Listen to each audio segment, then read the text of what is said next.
ایک بچہ حیرت کے ساتھ پیدا ہوتا ہے اور پھر وہ جس چیز کو بھی دیکھتا ہے نا تو سوال کرتا ہے۔ اتنی اس کے اندر حیرت ہوتی ہے کہ ہر چیز کو جاننے کے اس کے اندر جذبہ موجود ہوتا ہے۔ وہ چاہتا ہے میں ہر چیز کو جان لوں۔ ہر چیز کو جاننے کا جذبہ لے کر اور حیرت لے کر وہ بچہ پیدا ہوتا ہے، اور ہر بچے کے اندر یہ چیز موجود ہوتی ہے، اور ہر بچہ انفرادیت کے ساتھ پیدا ہوتا ہے، معصومیت لے کر پیدا ہوتا ہے اور حیرت کے ساتھ پیدا ہوتا ہے۔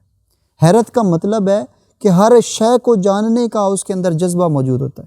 جس چیز کو بھی دیکھے گا، ایک پرندے کو دیکھے گا تو اس کو غور سے دیکھے گا اور پھر سوال کرے گا کہ یہ کیا ہے۔ مثال کے طور پر ایک بچہ اڑتے ہوئے کبوتر کو دیکھتا ہے تو وہ سوال کرتا ہے ابو وہ کیا ہے؟ ہم اسے کہتے ہیں یہ کبوتر ہے۔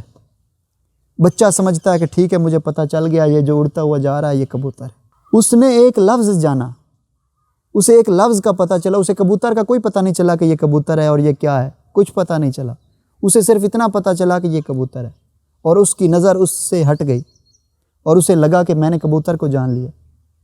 ایک بچہ گلاب کو دیکھتا ہے اور وہ بڑی حیرت سے پوچھتا ہے ابو یہ کیا ہے؟ اس کا باپ کہہ دیتا ہے یہ گلاب ہے۔ جب باپ اسے کہتا ہے یہ گلاب ہے، اس کی توجہ اس گلاب سے ہٹ جاتی ہے، وہ سمجھتا ہے میں نے گلاب کو جان لیا۔ آپ بھی روز دیکھتے ہیں گلاب کو، آپ بھی روز پھولوں کو دیکھتے ہیں، آپ یہی سمجھتے ہیں کہ یہ گلاب ہے اور مجھے پتہ ہے کہ یہ گلاب کیا ہے، لیکن آپ نے کبھی دیکھا ہی نہیں کہ وہ کیا ہے۔ آپ نے لفظ اکٹھے کیے ہوئے ہیں اور لفظوں کو سمجھ رہے ہیں کہ یہ میں نے جان لیا۔ کبوتر کا لفظ آپ کے پاس ہے، صرف کبوتر۔ گلاب کا لفظ آپ کے پاس ہے، گلاب، لیکن آپ کو ان کی حقیقت کا کوئی پتہ نہیں، سوائے ان لفظوں کے آپ کے پاس کچھ بھی نہیں۔ وہ لفظ ہیں جن سے آپ یہ سمجھ رہے ہیں کہ یہ چیز ہے، صرف لفظ لے لیتے ہیں اور اس کی پوری حقیقت پیچھے خالی رہ جاتی ہے، وہ ہمارے لیے انجان رہ جاتی ہے، اس کی طرف ہم کبھی بھی نہیں جاتے۔ ہم نے جیسے ہی کسی چیز کو دیکھا، ہم نے اس کے بارے میں پوچھا، ہمیں جواب ملا کہ یہ فلاں چیز ہے۔ ایک فلسفر تھا، بہت بڑا فلسفر تھا، اس سے اس کے بچے نے پوچھا ابو یہ جو پتے ہیں یہ گرین کیوں ہیں؟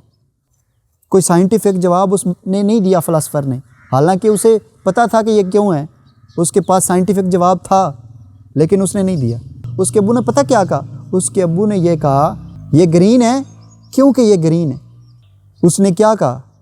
اس نے یہ کہا کہ مجھے نہیں پتہ۔ کیوں کہا؟ اس لیے کہا کہ یہ بیٹا جو سوال پوچھ رہا ہے کہ یہ گرین کیوں ہے، اس کا یہ سوال کہیں ختم نہ ہو جائے، یہ سوال کہیں مر نہ جائے۔ جو یہ پیدا ہوا ہے سوال کی کھوج میں، یہ خود نکلے اور خود یہ اس بات تک پہنچے کہ یہ گرین کیوں ہے۔